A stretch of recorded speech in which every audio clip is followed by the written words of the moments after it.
네, 이제 우리 하나님 말씀 같이 살펴보도록 하겠습니다. 오늘 우리에게 주신 하나님 말씀은 구약 출애굽기 2장에서 같이 살펴보겠습니다. 출애굽기 2장 1절부터 10절까지 말씀 같이 살펴보겠습니다. 출애굽기 2장 1절부터 10절까지 말씀입니다. 우리 성경책을 다 찾으셨으면 좋겠고요. 성경책에 이렇게 끈이라도 이렇게 하나 이렇게 걸어놓으면 매주 이렇게 찾는 시간이 좀 이렇게 줄어들 것 같아요. 우리 출애굽기 2장 1절부터 10절 저와 여러분이 한 절씩 교독해서 읽도록 하겠습니다. 제가 먼저 읽겠습니다. 레위 가족 중 한 사람이 가서 레위 여자에게 장가들어 그 여자가 임신하여 아들을 낳으니 그가 잘생긴 것을 보고 석 달 동안 그를 숨겼으나 더 숨길 수 없게 되매 그를 위하여 갈대 상자를 가져다가 역청과 나무 진을 칠하고 아기를 거기 담아 나일강과 갈대 사이에 두고 그의 누이가 어떻게 되는지를 알려고 멀리 섰더니 바로의 딸이 목욕하러 나일강으로 내려오고 시녀들은 나일강가를 거닐 때 그가 갈대 사이에 상자를 보고 시녀를 보내어 가져다가 그 아기를 보니 아기가 우는지라 그가 그를 불쌍히 여겨 이르되 이는 히브리 사람의 아기로다. 그의 누이가 바로의 딸에게 이르되 내가 가서 당신을 위하여 히브리 여인 중에서 유모를 불러다가 이 아기에게 젖을 먹이게 하리이까. 바로의 딸이 그에게 이르되 가라 하매 그 소녀가 가서 그 아기의 어머니를 불러오니 바로의 딸이 그에게 이르되 이 아기를 데려다가 나를 위하여 젖을 먹이라. 내가 그 삭슬 주리라. 여인이 아기를 데려다가 젖을 먹이더니 그 아기가 자라매 바로의 딸에게로 데려가니 그가 그의 아들이 되니라. 그가 그의 이름을 모세라 하여 이르되 이는 내가 그를 물에서 건져내었음이라 하였더라. 아멘. 디모데에 배우신 모든 분들을 환영하고 또 축복합니다. 우리 앞뒤좌에 계신 분들하고 이렇게 한번 인사했으면 좋겠습니다. 실천하는 크리스찬이 됩시다. 네, 반갑습니다. 자, 그 프랑스의 실존주의 철학자인 그 장폴 샤르트르라는 사람이 있습니다. 이제 이 사람이 아마 한 번쯤은 들어보셨을 것 같아요. 이제 이런 말씀을 하셨는데 뭐라고 했냐 하니까요. 인생은 B와 D 사이의 C이다. 들어보셨죠? 이게 이제 무슨 말이냐 하니까요. 이제 인생은 B 뭡니까? 벌스와 D 뭡니까? 데스 사이에 있는 C 뭐죠? 초이스라는 것 아닙니까?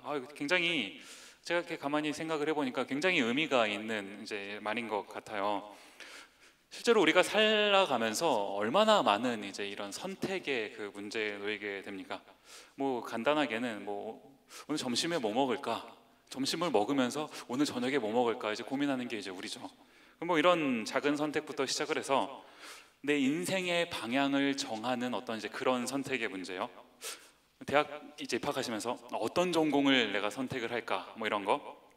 대학을 졸업하면서 대학원을 갈까 말까라는 문제라든지 어떤 회사에 내가 취업을 하면 좋을까 뭐 이런 거요. 게다가 이제 좀 지나면 내가 이 여자랑 저 남자랑 결혼을 할까 말까 뭐 이런 이제 그런 뭐 이런 선택의 문제들 앞에 우리가 이제 놓이게 되는 것 아닙니까? 근데 이런 선택의 문제에 있어서 우리가 항상 이제 고민이 되고 걱정이 되는 게 뭐냐 하면요. 내가 내린 선택이 과연 잘한 선택일까? 라는 이 질문이요. 나는 왜 그 순간 그런 선택을 내릴 수밖에 없었을까? 라는 질문이요. 제가 이런 관점으로 설교를 준비하고 있는데 이제 한 가지 흥미로운 좀 연구 결과를 이제 보게 된 거예요. 그 미국의 그 듀크 대학교죠. 듀크 대학교의 경제학 교수인 그 댄 에리얼리라는 이제 교수님이 계셨다고 해요. 이제 이 교수님이 한 가지 실험을 하신 겁니다. 이제 무슨 실험을 하셨냐? 살펴볼 건데요. 이 실험에 이제 이 목표가 있지 않습니까? 뭐 실험을 전 이제 문과이고 신과라 저희는 실험 같은 거 잘 안 하는데 이제 이과는 실험을 하잖아요. 그럼 실험의 목표가 있죠. 실험의 목표가 뭐냐 하니까 우리의 선택이 얼마나 비이성적인지를 밝히는 이제 이런 실험을 한 겁니다. 이제 이 교수님이 이 실험을 하시게 된 동기가 뭐냐면요. 이제 어느 날 우연히 그 신문 구독을 그 권유하는 이제 그런 광고 문구를 이 교수님이 이제 보신 거예요. 이제 그 광고를 보니까 이제 세 가지 옵션이 있더라는 겁니다. 첫 번째 옵션이 뭐냐면 온라인으로만 신문을 구독할 시에 $59. 두 번째 옵션은 오프라인만 구독할 시에는 $125. 세 번째 옵션은 온 오프라인 모두 구독하면 $125. 뭔가 이상한 걸 발견하셨나요? 이 실험이 좀 웃긴 거죠. 이게 이 광고가 좀 웃긴 거죠. 둘째 옵션하고 세 번째 옵션이 값이 똑같은 것 아닙니까? 이게 뭔가 잘못된 것을 이 교수님이 이제 발견을 하셨는데, 이제 이거에서 이 교수님이 흥미를 느끼신 거예요. 이런데 흥미가 있어야 교수님이 되나 봐요. 이제 여기서 흥미를 이제 느끼신 겁니다. 그래서 이제 실험을 진행한 건데, 이제 그 듀크 대학교 교수님인데 왜 MIT 학생들을 대상으로 실험을 하셨는지 잘 모르겠는데, 하여튼 MIT 학생들을 이제 대상으로 이제 실험을 하신 거예요. 이 세 가지 옵션 중에서 한 가지를 이제 선택해라, 뭐 이런 이제 실험인 건데요. 결과가 어떻냐면 한번 잘 들어보십시오. 이걸 이제 비교해야 되니까 한번 잘 들어보세요. 16%가 온라인만 구독하는 옵션을 선택했고, 84%는 온 오프라인 모두를 구독하는 이 옵션을 선택했다라는 겁니다. 당연하게도 오프라인만 구독하는 그 옵션을 선택한 사람은 한 명도 없었다는 거예요. 당연한 건 아닙니까? 값이 똑같은데 굳이 이걸 선택할 이유가 없죠. 그러니까 이 두 번째 옵션이죠. 그 오프라인만 구독하는 옵션은 아무도 원하지 않는 이제 그런 옵션이었다라는 겁니다. 그런데 이제 이 교수님이 여기서 한 가지 이제 추가적인 실험을 진행하시게 됐는데, 그게 뭐냐 하니까요, 이 아무도 선택하지 않았던, 아무도 원하지 않은 이 선택지를 제거하는 거예요. 2번 옵션을, 두 번째 옵션을 제거한 거죠. 1번, 3번만 보기에 남은 겁니다. 그랬더니 전혀 다른 결과가 나오더라는 거예요. 잘 들어보십시오. 학생들의 68%가 온라인만 구독하는 선택을 했고요, 32%만이 온 오프라인 모두를 구독하는 옵션을 선택했다라는 겁니다. 아까 전 처음 했던 실험과 어떻게 보면 좀 정반대 이런 이제 결과가 나오게 된 것 아닙니까? 이제 이 교수님이 이 실험을 진행하시면서 두 가지를 이제 발견하시게 된 건데, 첫 번째는 뭐냐 하니까 이 전혀 쓸모 없을 것처럼 보였던 이 선택지가 사실은 우리 선택에 굉장히 큰 영향을 미친다라는 거예요. 그런가 하면 또 한 가지 이제 이 교수님이 발견하신 게 뭐냐 하니까요, 우리는 사실 똑같은 실험을 두 번 했는데 선택이 바뀐 것 아닙니까? 전혀 다르게. 우리는 사실 우리 스스로가 어떤 것을 진짜 원하고 있는지, 어떤 것을 더 선호하는지 사실 잘 알지 못한다 라는 거예요. 우리는요, 나름대로 심사숙고를 해서 어떤 결정을 한다고 합니다. 여러분, 이 미네소타 대학교나 뭐 맥칼레스터 칼리지를 선택하신 거 나름 심사숙고해서 결정을 하셨죠. 그런데 우리가 내린 이 수많은 선택의 문제에 있어서 우리가 했던 그 많은 선택 중에서 일정 부분은, 어쩌면 굉장히 많은 다수는 이성적이지 않았던 그런 선택일 수 있었다라는 거예요.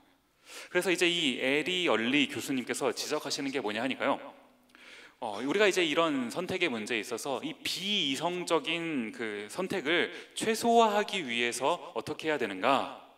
이분의 말에 의하면 인지적 한계를 이해하는 것이 필요하다, 뭐 이런 이제 결론을 내리셨는데, 이게 이제 무슨 말입니까? 인지적 한계를 이해하는 것이 필요하다. 이게 무슨 말이에요? 쉽게 말하면요, 내가 아는 게 다가 아닐 수 있다, 내가 선택하는 게 다 맞지 않을 수 있다라는 것을 이해하는 거예요. 오늘 한번 우리가 이런 관점을 가지고 이제 오늘 본문 말씀을 같이 좀 살펴보기를 원하는데, 이제 오늘 이 출애굽기 2장 말씀을 통해서 하나님께서 우리에게 뭘 말씀하시고 싶으신지 한번 오늘 깊이 한번 묵상해 보는 시간이 되었으면 좋겠습니다. 오늘 이제 우리 함께 살펴보려고 하는 이 출애굽기 2장은요, 우리가 이제 지난주 1장에서 그 이스라엘 백성들이 이제 출애굽기로 넘어오면서 그 처하게 됐던 그 상황에 대해서 우리가 한번 살펴봤던 것 아닙니까? 이제 1장을 짧게 한 절로 요약하면 이제 이렇습니다. 출애굽기 1장 22절 말씀인데요, 한번 같이 한번 읽어볼까요? 시작. 그러므로 바로가 그의 모든 백성에게 명령하여 이르되 아들이 태어나거든 너희는 그를 나일강에 던지고 딸이거든 살려두라 하였더라. 자, 이제 이스라엘 백성들의 숫자가 너무 많아지니까 이제 이 바로 왕 입장에서는 그 위협적이 된 것 아닙니까? 그래서 이제 시행한 어떤 정책이 뭐냐 하니까요, 이제 이스라엘 백성들 중에서 아들이 태어나면 죽이고 딸이 태어나면 살리라, 이제 이런 말도 안 되는 정책을 이제 시행하게 된 겁니다. 이제 이런 정책, 이런 말도 안 되는 상황 속에 놓여진 게 이스라엘 백성들이 처한 상황이라는 거예요. 이제 이런 상황 속에서 펼쳐지게 될 내용이 오늘 저희가 함께 살펴보고자 하는 이 2장의 내용인데요. 근데 제가 오늘 이제 이 출애굽기 2장 말씀, 이 배경 속에 진행되는 2장 말씀을 이렇게 살펴보면서 묵상하다가 문득 무슨 생각이 들었냐 하니까요, 이런 비이성적인 선택을 내려야 하는 상황이요, 아들이면 죽이고 딸이면 살리라는 이런 말도 안 되는 선택을 내려야만 하는 이런 상황이 우리가 인생을 살아가면서 만나게 되는, 선택해야 되는 그런 어떤 문제를 만났을 때 이것을 선택해야 되는 그 상황 앞에 놓인 우리의 모습과 크게 다르지 않겠다라는 생각을 해본 거예요. 그냥 어떤 선택의 문제에 있어서 그냥 세상이 그러하니까 시대의 조류에 나도 이제 동참해서 그렇게 흘러가자라고 하자니 그것도 딱히 아닌 것 같고, 그렇다고 해서 나 혼자 그 시대의 역행에서 어떤 다른 결정을 내리자고 하니 그럴 용기도 나한테 딱히 없는 것 같고, 이제 우리가 이런 갈등과 고민을 하게 되는 경우가 많은 것 아닙니까? 그럴 때 우리가 그런 상황 앞에서, 그런 선택 앞에서 어떤 선택을 내려야 하는가, 우리가 한번 오늘 이 부분을 같이 한번 살펴봤으면 좋겠다라는 겁니다. 저는요, 오늘 이 출애굽기 2장 말씀을 여러분과 함께 살펴보면서 특별히 이 2장 말씀을 두 가지 각도로 조금 살펴보려고 해요. 첫 번째 각도는 뭐냐면 이 2장을 1장과의 관계 속에서 한번 살펴보기를 원하고요. 또 하나의 관점은 뭐냐면 이 2장이라고 하는 이 독립된 챕터의 그 구조, 전체적인 구조를 좀 한번 살펴보면서 그 구조 속에서 드러나는 의미가 뭔지 이 부분을 좀 살펴보기를 원하는데요. 먼저 첫 번째로 살펴볼 것은 그 1장과의 관계 속에서 이제 드러나는 의미요. 지금 이 출애굽기의 저자가 여러분 혹시 누군지 아십니까? 모세죠, 모세. 쓴 사람도 모세고 지금 보시면 등장하는 사람도 모세입니다. 그런데요, 이 모세가 스스로 지금 자기 이야기를 기록하고 있으면서 좀 민망할 정도로, 내가 내 이름으로 기록하기에는 민망할 정도의 지금 사건이 이 1장과 2장 사이에 이제 기록되어 있다라는 겁니다. 지금 먼저 1장 말씀을 조금 다시 한번 살펴보시면요, 우리가 지난주에 살펴본 것처럼 이 1장에서는 그 애굽 왕의 그 말도 안 되는 정책이 이제 실행이 되죠. 그 이스라엘 백성들한테 아들이 태어나면 죽여라 라는 이런 말도 안 되는 정책이요. 그런데 모세가 이제 1장을 기록하면서 굳이 기록한 인물이 있었다고 지난주에 말씀을 드렸습니다. 혹시 누군지 기억하십니까? 산파죠. 네, 감사합니다. 산파죠. 산파. 이름까지 써서 기록했던 산파요. 이 산파들이 했던 행동 뭡니까? 1장 17절 말씀 보시면, 그러나 산파들이 하나님을 두려워하여 애굽 왕의 명령을 어기고 남자 아기들을 살린지라. 지금 이 산파들의 행동, 이 17절 말씀만 딱 읽어봐도 우리 신앙인의 관점에서 굉장히 멋있죠. 하나님 이름도 나오고 하나님을 두려워했다라는 멋있는 기록이요. 그런데 제가 이제 성경을 조금 쭉 보다가 보니까 이게 이 모습 자체만으로도 굉장히 멋있지만 특별히 2장과 비교해서 보면 이 의미가 조금 더 분명하게 드러나겠다, 더 부각이 되더라라는 겁니다. 이 모세라는 인물이요, 이 모세가 태어날 수 있었던 거, 이 산파들의 어떻게 보면 이 목숨을 건 행동, 여기에 근거한 그런 부분들도 있는 것 아닙니까? 그런데 그렇게 하고 태어난 모세는요, 이 모세가 자격이 돼서 살 수 있었던 게 아니에요. 정말 은혜로 자기가 자격이 돼서 내 권리가 있어서 태어난 게 아니라 은혜로 겨우겨우 태어나서 살아간 게 이 모세 아닙니까? 그런데 이 모세가 태어나서 자랐다가 이제 어느 순간 이제 어떤 선택을 해야 되는 그 상황 앞에 놓이게 되는데, 이 모세가 어떻게 선택을 하냐라는 거예요. 창세기 2장 11절 말씀 가서 보시면, 모세가 장성한 후에, 이제 컸다는 얘기죠, 한 번은 자기 형제들에게 나가서 그들이 고되게 노동하는 것을 보더니 어떤 애굽 사람이 한 히브리 사람 곧 자기 형제를 치는 것을 본지라. 여러분 이 장면을 보시면 이제 무슨 내용인지 이해가 가시죠? 이제 모세는 그 애굽 왕의 그 바로 왕의 그 딸이죠. 공주의 아들로 이제 양자로서 애굽 왕으로 살고 있었지만 사실은 이제 자기가 히브리 사람, 이스라엘 백성이다라는 사실을 이제 알고 있었습니다. 그런데 어느 날 이제 이 어떤 애굽 사람이 나의 동족인, 나의 동포인 이 히브리 사람을 때리고 있는 장면을 이제 목격한 것 아닙니까? 이제 이런 상황이요. 하필이면 그걸 봤어요. 내가 그걸 안 봤으면 모르는데 하필이면 그 장면을 봤다고요. 이제 그런 본 상황에 놓이게 되면 그 다음에 이제 해야 될 일이 뭡니까? 어떤 선택을 해야 되는 것 아닙니까? 어떤 선택? 내가 저기에 참여할 것인가? 아니면 못 본 척 도망갈 것인가? 선택해야 되는 문제예요. 여기서 모세가 이 상황에서 어떻게 선택했는지를 한번 살펴보자라는 겁니다. 제가 어떤 선택을 했는지가 아니라 어떻게 선택했는지를 살펴보자고 좀 강조하고 싶은데, 이 부분을 여러분 좀 기억하셨으면 좋겠어요. 모세가 어떻게 선택을 했습니까? 12절 말씀을 보시면 좌우를 살펴 사람이 없음을 보고 그 애굽 사람을 쳐 죽여 모래 속에 감추니라. 자, 이제 이 모세가요 결과적으로 어떤 선택을 내렸습니까?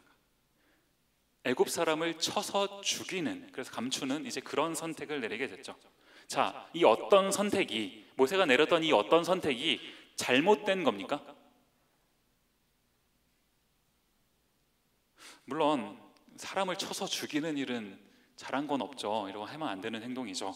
그런데 지금 성경이 모세가 사람을 쳐서 죽였기 때문에 그 결과가 잘못됐다, 지금 이것을 지적하고 있는 걸까요?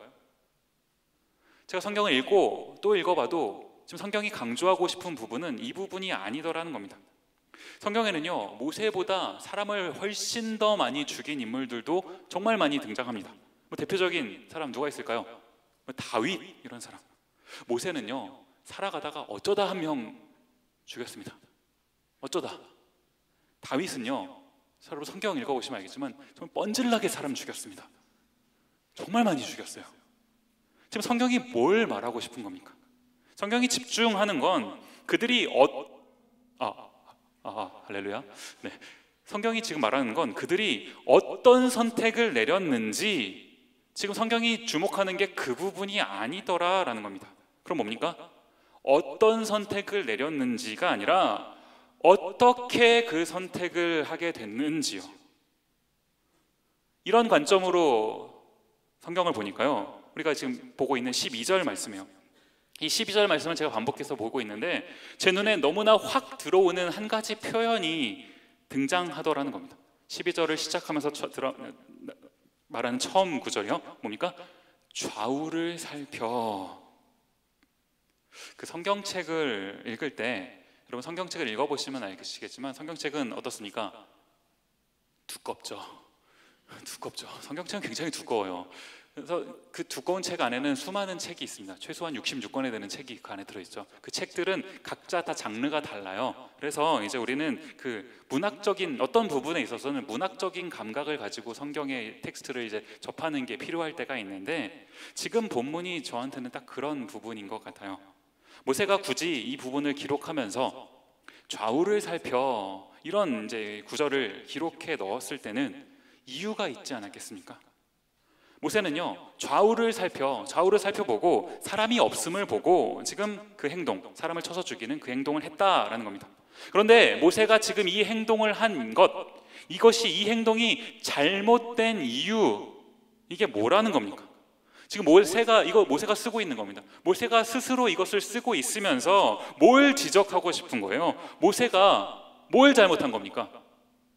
모세는 좌우를 살폈는지는 몰라도 어디를 안 살폈다는 거예요? 위를 안 살폈다라는 부분이요. 제가 이 부분을 1장과 비교하면서 보는데 그 1장에 기록되어 있던 산파들의 모습과 너무나 대조적인 모습 아닙니까? 이 산파는요 1장에 기록되었던 산파는 만약에 산파들이 좌우를 살폈더라면요 그런 선택 안 합니다. 내가 손해볼지도 모르고 심지어 내 목숨이 날아갈지도 모르는데 왜 그런 행동을 합니까? 그런데 이 산파들은요 좌우를 살폈던 것이 아니라 어디를 살폈습니까? 위를 살폈다고요. 모세가 이 1장을 기록하면서 모세 스스로 그 부분을 이렇게 기록했던 것 아닙니까? 우리 아까 전에 살펴봤던 하나님을 두려워하여 라는 부분이 위를 살핀 것 아닙니까? 하나님을 두려워하여. 저는 이 1장에서의 이 산파들의 모습과 이 2장에서 기록되고 있는 이 모세 스스로의 모습, 이것이 이제 대조적으로 기록된 이 장면을 보면서 참 많은 생각을 하게 되는 건데요. 자, 이 부분이 지금 우리에게 뭘 말하고 싶은 겁니까? 조금 더 구체적으로 성경이 지금 이 1장과 2장에서 드러나는 이 두 그룹의 그 대조적인 모습이 여러분에게요, 나에게, 여러분에게 어떤 걸 말하고 싶은 걸까? 우리 한번 이 부분을 생각해 보자라는 거예요. 여러분은요, 인생을 사시면서 어디를 살피고 계십니까? 어디를 살피고 계십니까? 좌우를 살피고 계십니까? 다른 사람들은 어떻게 살아가고 있나? 다른 사람들은 이걸 하나 안 하나? 지금 내가 하는 행동을 누가 보고 있나 안 보고 있나? 좌우만 살펴보고 그것이 괜찮다라고 판단이 서면 그냥 그렇게 선택하고 행동하는 그 삶이요, 여러분 혹시 이런 삶을 살고 계시진 않습니까? 아니면 감사하게도 하나님을 두려워함으로 위를 살피고 계시는 그 삶을 살고 계십니까? 사실 이 설교문을 작성하고 설교를 준비하고 있는 저부터서가 이 문제에 있어서 이 질문 앞에서 자유롭지가 않더라고요. 저는 목사니까 여러분 그 목사라고 하면서 저한테 기대하시는 그 기본적인 그게 있겠죠. 목사니까, 목사는 그래도 나보다 낫겠지, 목사니까 저는 항상 위를 살피는 그런 삶을 살고 있습니까? 그러고 싶습니다. 그러고 싶다라는 건 뭘 말하는 거예요? 그러지 못할 때도 많다라는 거죠. 목사로 살고 있지만 그러지 못할 때가 많다라는 겁니다. 때로는 겨우 그냥 좌우만 살피고 그냥 그렇게 행동하는 제 자신을 볼 때, 그런 제 모습을 이렇게 보고 있으면 마음이 무너져 내릴 때가 있어요. 내가 목사인데, 목사 뭐 이런 타이틀 다 갖다 버리고요, 내가 신앙인인데 하나님 믿는 사람이라는데 나는 왜 이따위 행동밖에 못하고 사나? 그런 모습을 내가 이렇게 보고 있으면 막 좌절하게 되는 것 아닙니까? 지금 모세가 1장을 기록하고 2장을 기록하면서 이러지 않았겠습니까? 스스로 좌우를 살펴서 사람을 죽였던 자신의 모습을 기록하는 장면 속에서 좌절하지 않았을까요?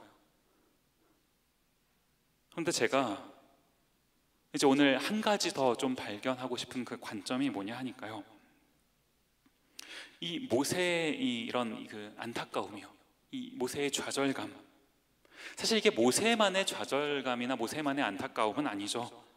우리 모두가 사실 여기서 자유롭지 않습니다. 그냥 겨우 좌우만 겨우 살펴보고, 사실 좌우도 안 살필 때도 많고요, 그냥 내가 됐다고 생각하면 그대로 밀어붙이고 행동하는 이 모습들이요.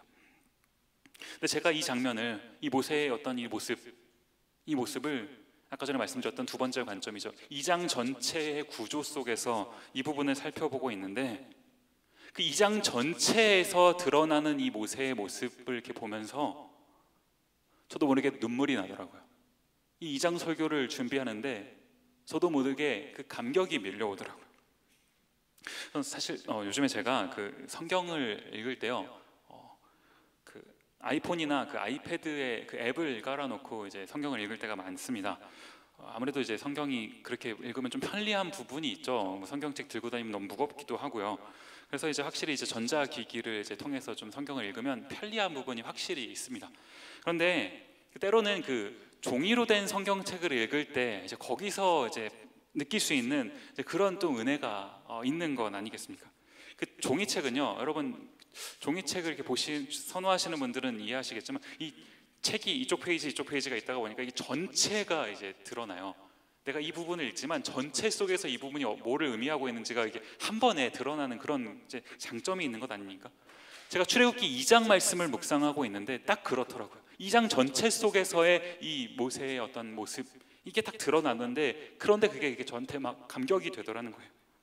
제가 이 1장과의 대조 속에서 이 모세의 어떤 이런 안타까움, 어떤 연약함, 이런 부분을 이렇게 묵상하고 있는데, 이제 이 2장 전체 속에서의 이 모세의 연약함이 어떠한지 살펴보게 된 것 아닙니까?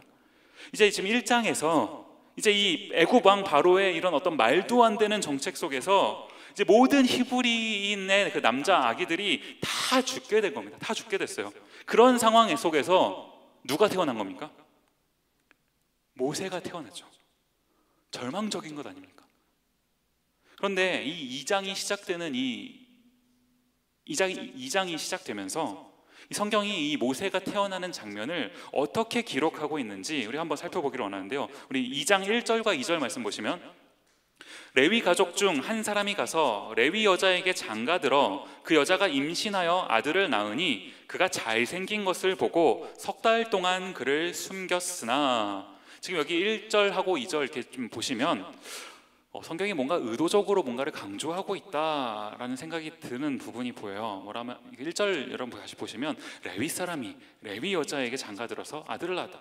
굳이 이렇게 막 반복해서 뭔가 말하고 있는 모습들, 우리가 성경을 조금 읽어보면 아시겠지만 레위인, 성경 속에서 말하는 레위인이 말하는 게 뭡니까? 뭐 오늘 이걸 다 설명하기엔 시간이 짧지만요, 레위 사람은, 레위인이라는 것은 성경에서 뭘 말하는 겁니까? 특별히 하나님께 선택받은 사람들을 말하는 거예요. 특별히 하나님께 선택받은 사람들. 지금 하나님께서 특별히 어떤 사람을 선택하셨다, 지금 이 부분을 지금 드러내고 싶은 것 아닙니까? 그런가 하면 2절에서도 보시면요, 그가 잘생긴 것을 보고, 지금 그가 누구냐? 모세예요. 모세가 자기가 기록하고 있는데 자기가 잘생긴 것을 보고 이렇게 쓰고 있는 거예요. 역시 나는 이건가요? 뭐 하자는, 이게 무슨 말입니까? 뭐 어쩌다는 거예요 이게 지금? 이게 역시 뭐예요? 이 부분, 이 구절에 잘생긴 것을 보고에 대한 성경의 해설이요, 신약으로 가셔서 사도행전 7장 20절 말씀 보시면 이 부분이 나오는데, 우리 한번 같이 한번 읽어보겠습니다. 시작. 그때 모세가 낳는데 하나님 보시기에 아름다운지라 그의 아버지의 집에서 석 달 동안 길리더니. 지금 여기 보시면 잘생겼다라는 말이 사도행전에서 뭐라고 얘기합니까? 하나님 보시기에 아름다운지라요. 하나님 보시기에 아름다운지라. 그렇죠? 실제로 이 잘생겼다, 아름답다라는 이 단어가 이제 원어로 살펴보면 토브라는 단어였습니다. 토브요. 토프가 아니고요, 토브입니다. 토브. 이 무슨 말이냐면, 토브라는 말이 언제 쓰였냐면 그 창세기 1장에서요, 하나님이 세상을 창조하실 때 보시기에 좋았더라, 보시기에 좋았다, 기억하시죠? 여기에 보시기에 좋았다, 여기 이게 토브입니다. 토브요.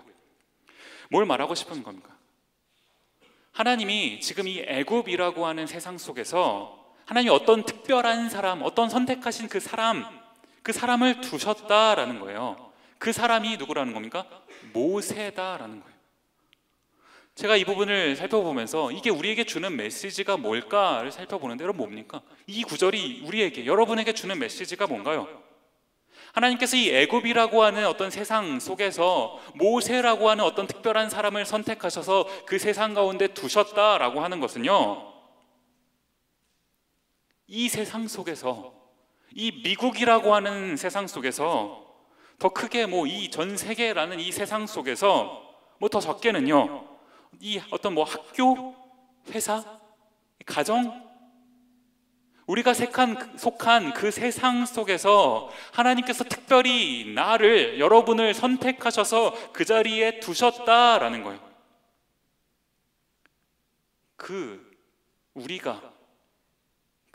우리가 누군데요? 우리가 누굽니까? 그렇게 선택해서 두시고 겨우 살려놨더니 장성에서 하는 짓이 뭡니까? 좌우만 살피고 지 마음대로 행동하는 놈이요. 그 놈, 모세 같은 놈이 딱 우리 아닙니까? 살 자격도 없고 능력도 없고 겨우 살려놨더니 지 맘대로 살아요. 지 맘대로 선택하고 지 맘대로 행동합니다. 그게 우리 아닙니까? 그런데 하나님이 그런 우리를 선택하시고 살려두시고 그 세상 속에 두셨다라는 거예요. 또 뭡니까? 그냥 그렇게 선택하시고 살려두시고 그냥 그 다음에 그냥 내버려 두신 게 아니라, 출애굽기 2장 3절 말씀에 보시면요, 2장 3절 말씀이요, 더 섬길 수 없게 되매 그를 위하여 갈대 상자를 가져다가 역청과 나무 진을 칠하고 아기를 거기 담아 나일강과 갈대 사이에 두고. 이게 지금 무슨 말입니까? 지금 모세가 태어났는데 이 모든 남자아이들, 히브리 남자아이들은 다 죽여라 라는 게 애굽왕의 그 명령 아니었습니까? 그런데 이제 모세의 어머니가요, 모세가 태어났는데 차마 이 모세를 죽일 수가 없는 것 아닙니까? 그래서 그냥 내 손으로는 못 죽이겠고, 그래서 갈대 상자를 만들어서 그 안에다가 이제 그 아기 모세를 넣고 이제 나일강에다가 둔 겁니다. 그 강가에다 둔 거죠. 제가 이 장면을 설교를 준비하면서 이렇게 가만히 읽고 또 읽고 이렇게 살펴보는데, 이 장면을 통해서 마음이 굉장히 아프고 눈물이 나는 게 뭐냐 하니까요, 이 모세라는 인물이요, 태어난 것 자체가 절망인 거예요. 땅에 태어났는데 죽여라 라는 명령이 떨어진 거고요. 물에 들어가면 어떻게 되는 겁니까? 그냥 그 자체가 죽음인 거고요. 이러나 저러나 죽을 수밖에 없는 상황, 그게 모세의 상태더라고요. 근데 가만히 보고 있는데 이게 우리 모습 아닙니까? 산다고 살아요. 산다고 사는데 여기 가도 제대로 살 수 없고 저기 가도 제대로 살 수 없고, 도대체 나는 어디서 어떻게 살아야 되는가 라는 이 끊임없는 고민 속에서 살아가는 거, 우리의 모습 아닙니까?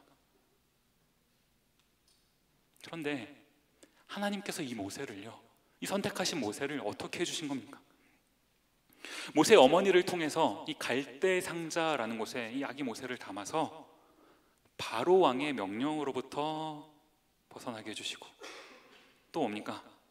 갈대 상자에 성경을 보니까 역청을 발랐다라고 그랬는데, 이 역청을 바름으로, 역청이라는 것은 당시에 그 방수제 같은 겁니다. 방수제, 물이 스며들지 못하게 하는 방수 역할을 하는 거예요. 이 역청을 바른 갈대 상자를 통해서 물로부터도 구별시켜 주시는, 하나님이 이렇게 지금 모세를 해주신 것 아닙니까? 제가 설교를 준비하면서요, 이 부분에 대해서 좀 자료를 이렇게 좀 찾아보고 있는데 한 가지 흥미로운 것을 발견하게 됐어요. 여러분 이따 성경 공부 시간에도 나누시겠지만, 이 모세가 담겨 있는 이 갈대 상자요, 이 갈대 상자가 그 물에 젖지 않도록 이 역청을 칠했다, 제가 방금 말씀을 드렸습니다. 이 역청을 칠했다라고 성경을 기록하고 있는데, 이 역청이라는 말의 그 히브리 원어, 이 구약 성경은 히브리어로 기록되어 있거든요. 이 히브리 원어가 뭐냐 하니까 코페르라는 단어를 씁니다. 역청을요, 코페르. 그런데 이제 이 코페르라는 말을 기록을 하면서 꼭 이렇게 말씀을 드리시면 그 네이버에 치시는 분이 가끔 계시는데, 그 집에 가서 쳐보시고요. 네, 코페르입니다. 이 코페르가 이 히브리 말은요, 한국말도 마찬가지고 영어도 마찬가지지만 어떤 그 말 속에는 문학적인 어떤 기법이 있죠. 제가 시간 관계에서 모든 걸 설명해 드리긴 어려운데, 이 코페르를 기록하면서 거기서 동시에 이제 드러나게끔 하고 싶은 그런 문학적인 효과가 있었다라는 거예요. 그게 뭐냐니까 어떤 단어가 코페르를 통해서 동시에 떠오르게 했냐면요, 키푸르라는 말을 동시에 떠올리게 했다는 거예요. 이게 자음이 똑같은 건 아닙니까? 히브리어는 자음만 있거든요. 그래서 코페르를 보면서 키푸르를 떠올릴 수 있게 해준다라는 거예요.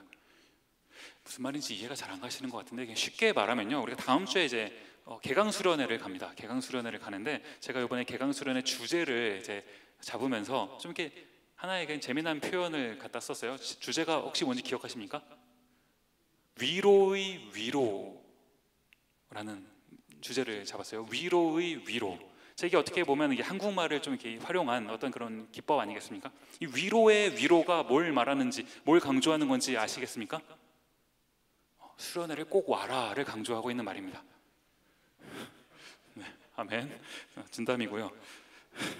위로의 위로는 그 말장난이죠. 위로부터의 위로 이런 건 아닙니까? 마치 이런 것 같이요, 이 코페르라는 그 자음을 보면서 우리는 키푸르라는 말을 동시에 떠올릴 수 있는 이런 장치다라는 거예요. 그런데 이제 이 키푸르라는 히브리 말이 이제 뭘 말하느냐 하니까 조금 어려운 용어인데요, 속죄라는 말을 씁니다. 속죄라는 말의 히브리어라는 거예요. 이것을 영어로 하면, 영어가 더 편하시죠 여러분? 어톤먼트 무슨 말인지 이해가 가시죠? 어톤먼트.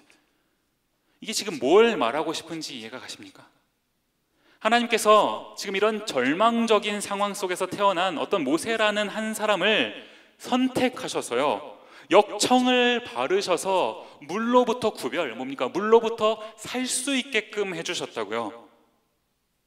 똑같이요, 하나님께서 이 죄악이 가득한 이 세상 속에서 우리를 선택하셔서 속죄로 우리를 발라주시고 이 죄 가운데서 우리를 구별하여 주셨다, 구원하여 주셨다라는 거예요.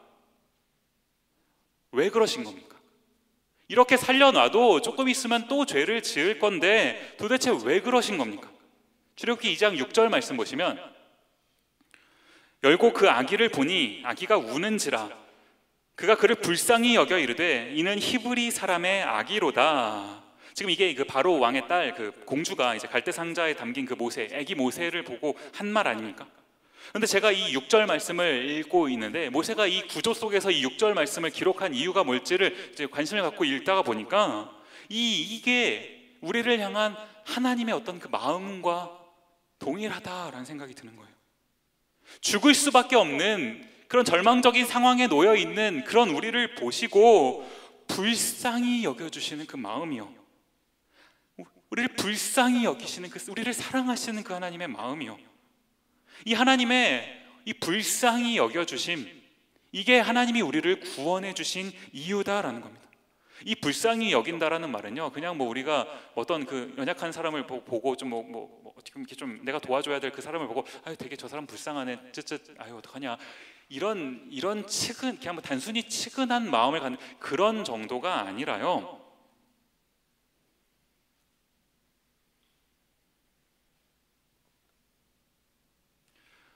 우리를 사랑하셨다라는 말입니다. 우리가 어떻게 이걸 알 수 있습니까? 주님이 우리를 불쌍히 여기셔서 하신 일이 뭔데요? 그 아들 예수님을 우리에게 주신 것 아닙니까? 우리를 속죄하시기 위해서, 물이라는 곳에서, 죄라는 죽음이라는 곳에서 구별하시기 위해, 속죄하시기 위해 아들의 목숨을 맞바꿔 주셨다고요. 사랑 아닙니까? 사랑. 이런 하나님이 이렇게 우리를 사랑하셔서, 이렇게 우리를 긍휼히 여겨주셔서, 불쌍히 여겨주셔서 우리를 구원해 주신 그 하나님이 앞으로 우리를 어떻게 해주실까요? 이제 내가 널 구원했으니, 살려줬으니 그 다음부터는 네가 알아서 잘 살아라, 우리 하나님 이러시겠습니까? 우리가 출애굽기라는 책을 살펴보면서 오해해서는 안 되는 한 가지가 뭐냐 하니까요, 출애굽기 전체의 주제요, 전체의 주제가 구원이 아니라는 겁니다. 물론 출애굽기에는 홍해 사건, 뭐 이런 아주 멋진 사건이 등장을 하죠. 하나님이 그 선택하신 백성들을 구원시켜 주신 사건이 분명히 등장하죠. 그런데 그 이야기는요, 이 출애굽기라는 전체 스토리에서 일부분에 지나지 않아요. 물론 전체 속에 구원이 갖는 의미는 굉장히 크죠. 그러나 성경 출애굽기가 구원에만 집중하고 있는가? 아니라는 거예요. 출애굽기 전체의 주제는요, 하나님께서 그 사랑하시는 백성들을 어떻게 구원하셨는가, 여기에 있는 것이 아니라 그 구원하신 백성들을 어떻게 돌보시는가, 여기에 있다라는 겁니다. 이런 관점으로 본다면요, 우리가 구원받으려고 신앙생활하는 거 아닙니다. 천국 가려고 교회 다니고 예수님 믿는 게 아니라고요. 물론 중요하죠. 내가 예수님 믿고 천국 가는 문제 중요하죠. 틀렸다는 말 아닙니다. 어디 가서 저를 이단이라고 말하지 마세요. 틀렸다는 말 아니에요. 그런데 우리가 구원받으려고 교회 다니는 게 아니라요, 우리가 이 땅에 살아 숨쉬면서 하나님께서 선택하신 내가 이 땅 가운데 살아 숨쉬면서 하나님께서 나를 어떻게 사랑하시는지, 어떻게 돌보시는지, 어떻게 인도하시는지, 나를 사랑하시는 그 하나님은 나의 평생을 통해 예배하는 거예요.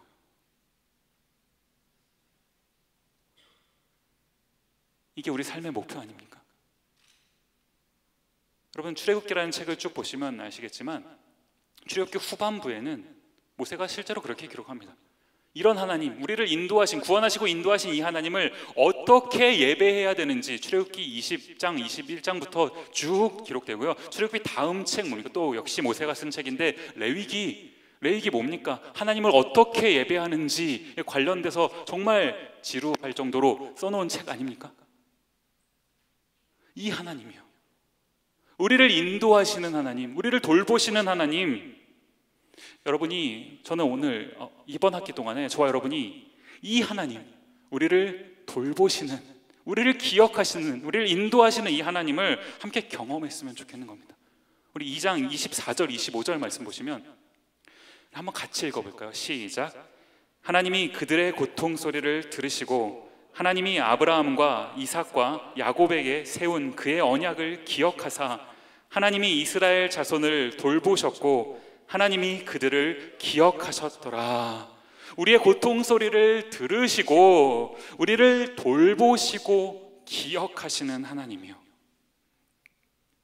우리가 인생 살아가면서 제대로 된 선택을 할 수 있는 방법은 제가 아까 전에 설교의 그 도입 부분에서 말씀드렸던 이 에리얼리 교수님의 말에 의하면 뭐였습니까? 인지적 한계를 이해하라. 이분이 크리스찬인지 아닌지 잘 모르겠어요. 이 세상의 학자의 말에 의하면 인지적 한계를 이해하라. 이것을 신앙적인 용어로 바꿔서 말하면 뭡니까? 좌우를 살피지 말고 위를 살펴라, 이거 아닙니까? 좌우를 살피지 말고 위를 살펴라. 우리가 살면서 얼마나 많은 선택지 가운데 놓이며 살고 그 선택 때문에 얼마나 많이 지치고 힘이 듭니까? 그때요, 진짜 위로는 좌우에서 오는 게 아닙니다. 진짜 위로는 위로부터 오는 겁니다. 다음 주에 개강 수련회를 가요. 많은 분들 갈등하고 계시겠죠? 수련회 가서 3장 4장 말씀을 살펴보려고 해요. 출애굽기 3장 4장 말씀을. 하나님께서 우리를 어떻게 위로하시는지, 그 위로부터의 위로가 도대체 무엇인지 같이 살펴보려고 해요. 지금 개강하시고 이제 2주차 접어들면서 좌우를 살피고 살아내시느라 정말 너무너무 분주하시죠. 저도 대학생 시절 있었어요. 기억하고, 오래 안 됐으니까 기억하고 다 이해합니다. 근데 좌우를 살피는 일 안 중요한 거 아니에요. 안 중요하다는 말이 아닙니다. 중요한데 그게 다가 아니에요. 우리에게는 모든 것을 잠시 접어두고 위를 살펴볼 시간이 필요한 겁니다. 꼭 참석하셔서 그 위로의 위로요, 위로부터 임하는 그 위로를 경험하시는 여러분 되셨으면 좋겠습니다. 오늘 설교를 이 찬양으로 마무리했으면 좋겠는데요. 내 영혼은 안전합니다 라는 찬양이요. 우리가 어떤 상황 속에 놓일지 몰라요. 그 바로왕, 애굽왕 바로의 어떤 이런 말도 안 되는 정책, 이게 세상이에요. 이런 세상 가운데 우리가 살고 있지 않습니까? 말도 안 되는 상황이 날이면 날마다 펼쳐지는 상황 속에 우리가 살고 있는 것 아닙니까? 거기서 우리가 어떤 완벽한 삶을 살고 있다면 우리가 할 말이라도 있겠는데, 모세처럼요, 우리는 겨우겨우 은혜로 살고 있음에도 불구하고 하나님 그렇게 우리를 살려주셨는데 그 인생 살아가면서도, 죄송합니다 이런 표현, 뻘짓하고 살고 있어요. 좌우만 살피고 위를 살피지 않고 내 마음대로 살고 있다고요. 살아갈 자격이 없어요. 살아있을 이유가 없는 겁니다. 그런데도 불구하고 하나님이 우리에게 한 번 더 기회를 주셨어요. 한 번 더 기회를 주셨어요. 왜요? 불쌍히 여겨주셨어요. 내가 너를 사랑한다. 내가 너를 사랑한다. 내가 너를 구원했고 내가 너를 인도하겠다. 이런 애굽이라는 세상 속에 살고 있지만 내가 너를 인도하겠다. 하나님의 위로 아닙니까? 우리가 고백할 수 있는 거 뭐예요? 주님, 그 주님의 품 안에서 내 영혼은, 내 삶은 안전합니다 라는 이 고백이요. 우리 이 고백을 이 찬양에 담아서 함께 기도할 때 그 하나님의 그 위로, 세상에서는 경험할 수 없었던 그 이유를 알 수 없는 어떤 터치, 여러분의 마음 가운데 이런 주님의 위로가 임하기를 원합니다. 우리 함께 찬양하겠습니다. 내 아버지, 내 아버지, 그 품 안에서 내 영혼은 안전합니다. 내 영혼은 안전합니다. 주 손길로 내 삶을 안으시니 그 평강이 나를 덮습니다. 그 평강이 나를 덮습니다. 나 비록 넘어지며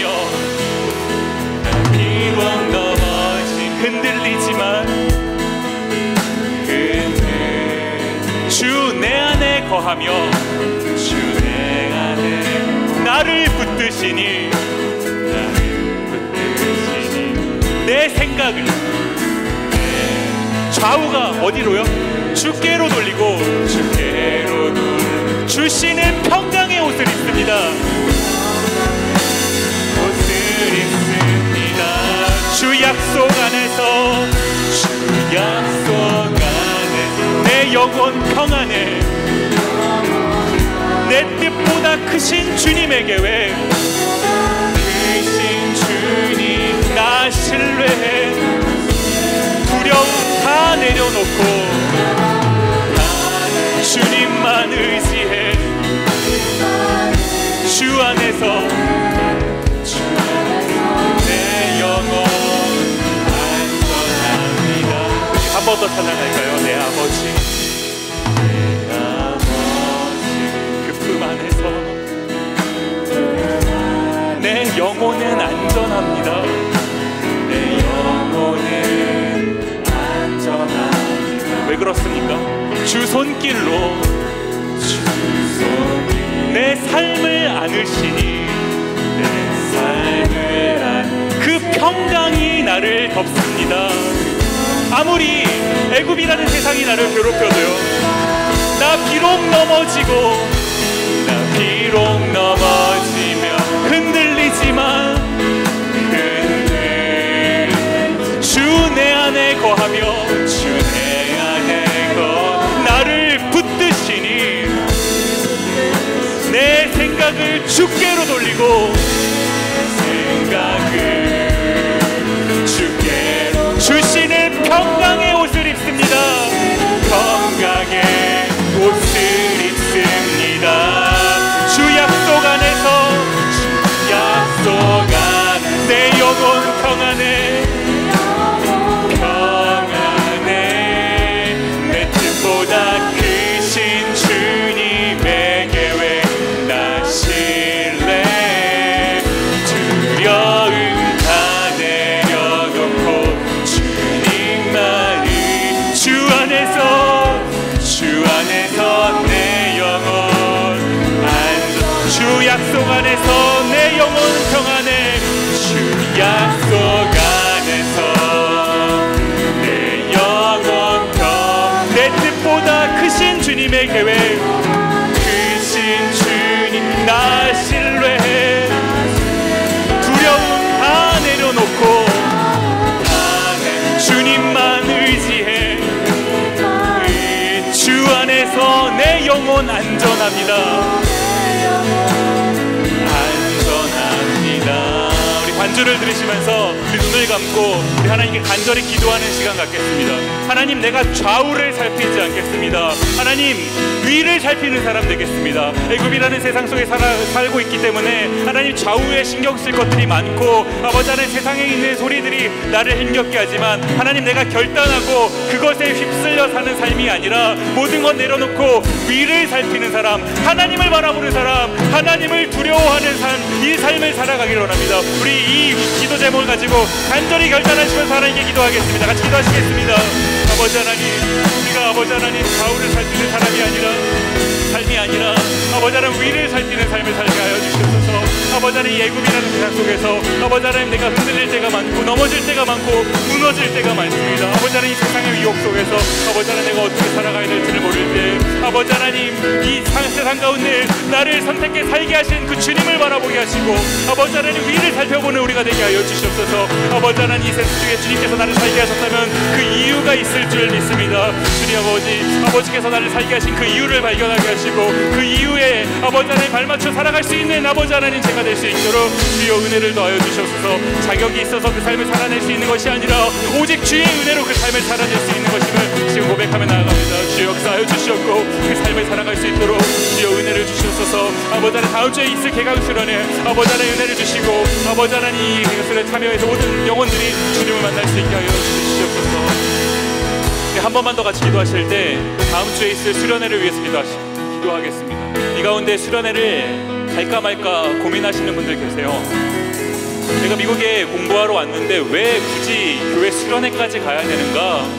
수련회는요, 우리가 이 세상 속에 살아가다 보면 나도 모르게 좌우를 신경 쓸 수밖에 없는 삶을 살아가게 됩니다. 그렇기 때문에 이 수련회를 통해서 내가 잠시 나의 이 일상을 접어두고 하나님께만 집중하는 그 시간을 갖는 거, 이게 수련회의 의미예요. 우리가 이 수련회에 가서 하나님을 만나길 원합니다. 여러분, 이 시간 결단하셨으면 좋겠습니다. 하나님, 내가 좌우를 살피는 삶에서 하나님을 살피는 삶, 하나님을 바라보는 삶, 이 수련회를 통해 내가 이 삶을 살아내길 원합니다. 아버지 하나님을 만나고 하나님을 경험하길 원합니다. 주님의 은혜를 매일매일 만나는 시간 되게 하여 주시옵소서. 시간을 결단하시면서 한 번 더 이 수련을 위해서 같이 기도하는 시간 갖도록 하겠습니다. 같이 기도하겠습니다. 아버지 하나님, 다음 주에 있을 우리 개강 수련에 주께서 은혜를 더하여 주시옵소서. 아버지 하나님, 우리가 아버지 이 세상 살아가면 나도 모르게 좌우를 살피는 삶을 살아가다가 아버지 하나님 이리 치이고 저리 치이고 하는 삶을 살아갑니다. 아버지 하나님, 이런 나의 삶의 일상 가운데 아버지 하나님 모든 것을 잠시 접어주고 아버지 하나님 위를 살피는 시간, 하나님을 경외하며 하나님을 두려워하는 그 삶을 아버지 하나님 살아내는 그 결단을 하는 시간, 아버지 하나님 이 시간이 이번 찾아오는 개강 수련의 시간이 되기를 원합니다. 주여 역사하여 주셨고 아버지 하나님 이 수련을 통해서 우리 많은 디모데 지체들이 하나님을 만나고 하나님을 경험하는 놀라운 일들이 있게 하여 주시옵소서. 위로의 위로, 아버지 하나님 하늘에서부터 내려오는 그 참된 위로를 경험하는 우리 주님의 자녀들 되게 하여 주시옵소서. 역사하여 주시옵소서. 은혜를 베풀어 주시옵소서. 줄라스바티라바라바라스바티 아버지께서 은혜를 주시기 원합니다. 주여 아버지 하나님 은혜 사모하는 자들에게 찾아가 주시고 주님의 역사를 아버지 하나님 이들에게 되어 주시옵소서. 은혜를 베풀어 주시기 원합니다.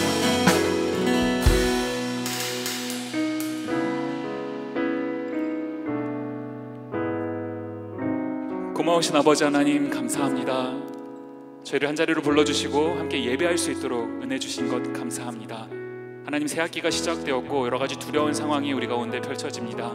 이 애굽이라는 세상 언제나 우리를 두렵게 만들고 이 말도 안 되는 일들을 일으키며 그 가운데서 우리를 떨게 만듭니다.